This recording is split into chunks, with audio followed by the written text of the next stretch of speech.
Okay guys, good day guys no. Karon naman ang magligo guys. So ihato na ako akong anak sa terminal. So pagawas naman ni guys. Padulong namin sa Terminal Agora.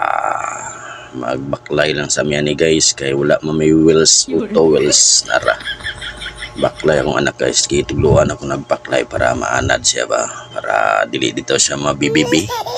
So karon magkuha na siya magbaklay o practice. Tuluan nyo na itong anak ko baklay guys, kaya di na to perminti ko guson kay kabalo naman mulakaw. So kani siya 2 years old pa ni siya.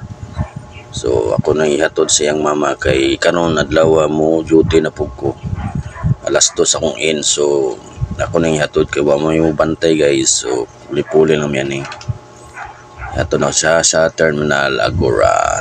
Okay guys, nanako diri sa Terminal Agora yung anak town. Ako sa nambiyaan kadyot magkita po miyanis sa mga alas 11 sa gabi. So karon guys, sinahinay sa baklay kay murag medyo na gikapoy siya. Medyo layo-layo pre guys. Okay na siya sa exit. Ako lang siyang buyan guys kay kabalo naman siya, katuod naman siya sa tindahan sa iyang mama. So bye bye na lang na. Bye bye, love you. Bye.